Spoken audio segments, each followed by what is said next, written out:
Inspirational may not be the first word that comes to mind when you think of the Michael Bay franchise of Transformers, but for a kid that grew up in the early 2000s, it really was. From playing video games like Underground 2, Midnight Club, and Burnout Paradise, and then seeing Transformers and Bumblebee roll out as a 1967 Camaro, I was hooked. Like, that is my favorite car. It doesn't matter what anybody comes at me with. Like, if they're like, hey, you could have a Pagani, you could have a Bugatti, you could have a Ferrari, you could have a Lambo. No, don't care. That is my favorite car. The first generation of Camaros, 100% all day, every day, for the rest of my life. Love those cars. These just look great. I can't stress that enough. But now Camaro's going a little bit of a different route, and kind of similar to the competitor, the Mustang. With the Mustang Mach-E, Camaro is going to be a SUV. I am dying inside just a little bit. It's going to be in 2025. So my first thought to that was, damn, really? Okay. And my second thought to that was, all right. This means that we should appreciate what we do have, and that is the pinnacle of pony cars at our fingertips right now. And the used market has never been any better because we have the Camaro ZL1 and the Ford Mustang Shelby GT500. This is the paper performance, so let's get into it. As always, we're going to start off with the engines that grace these fantastic vehicles. LT4 is the engine that is inside the Camaro. It is a 6.2 liter supercharged V8. LT4 is an okay name. I mean, it sounds just like a ZL1. It's kind of like a license plate number. But Shelby does kill it when it comes to the naming game. You have a Voodoo engine. Voodoo engine inside your Shelby. It's a 5.2 liter supercharged V8. This is a similar Voodoo engine that is inside the GT5 or GT350. The reason why I say similar is because it's pretty much the same engine. You just don't have the camshaft that comes in the 350, which is a flat plane crank. You have a cross plane crank. And you also have that big old supercharger that is on top, making 760 horsepower. It's 110 horsepower more compared to the Camaro at 650 horsepower. Torque-wise, Camaro does come back and take it from the Shelby at 25 foot-pounds more, at 650 foot-pounds versus 625 foot-pounds. I love that. I love that Camaro has very similar numbers. They do that across the lineup. When it comes to the SS, it's 455 horsepower, 455 foot-pounds of torque. When it comes to the ZL1, 650, 650. Super simple, super easy to remember, makes my job easier. Hey, thank you, Camaro. Thank you for thinking of me. They're not.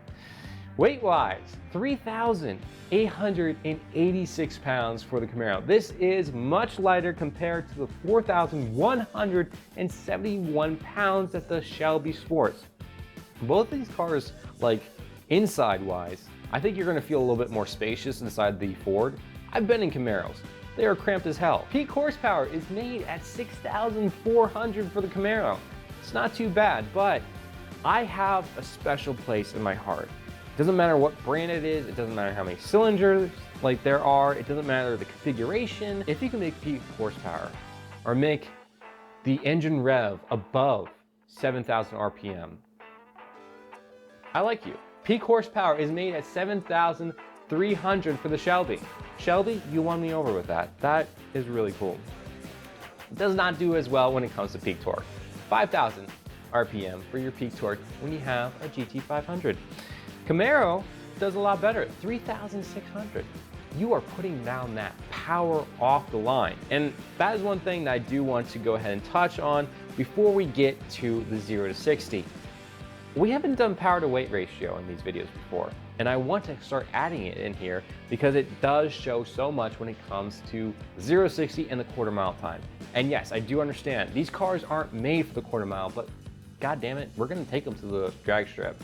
And you know it, I know it, at least I'm gonna do 0 to 60 at every single stoplight that I possibly can. And hopefully not go to jail.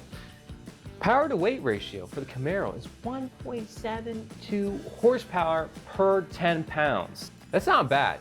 Like, I've done other vehicles and it doesn't even equate to a horsepower. This is good. 1.72 per 10 pounds. Shelby is able to make 1.82 horsepower per 10 pounds. 1/10 of a horsepower more. It's good, but if you look at the numbers, it doesn't equate to that much of a difference. So you hear like, oh, I have 110 horsepower more than you do. And then you look at it, and it's like 0 to 60 is exactly the same. 3.4 seconds. So yes, higher horsepower numbers sounds great, but if you can't get that power down to the road, it doesn't mean squat. Quarter mile time.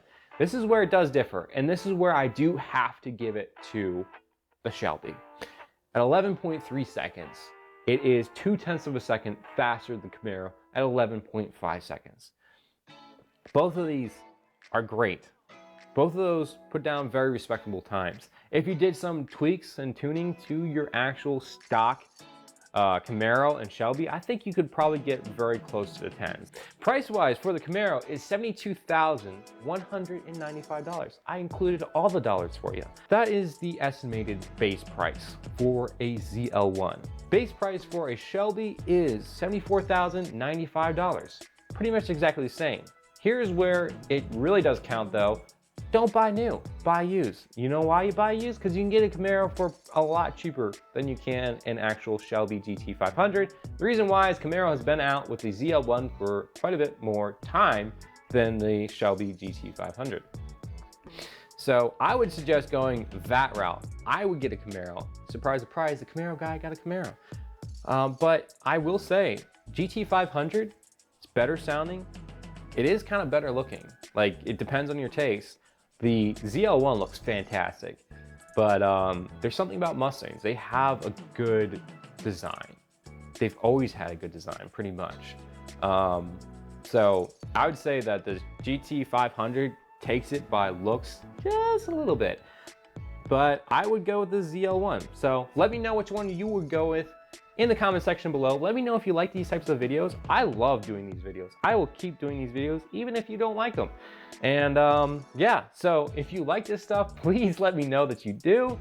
That'd be great with a little like. That'd be fantastic. And if you don't, I totally understand. That's cool. There's plenty of content out there that probably would fit you better. I hope you do find it. But I love doing this stuff. And I also love building cars. I'm going to get into that. And that is going to be a series called Making Beaters Better. It's gonna be in the future. So if you wanna see that, please go ahead and subscribe so you can go ahead and get notified when those start coming out, which I can't wait to go ahead and do. And let me know what you would like to see in the future. So as always, remember, respect the speed, enjoy the journey, and love those around you. I'll see you guys next time.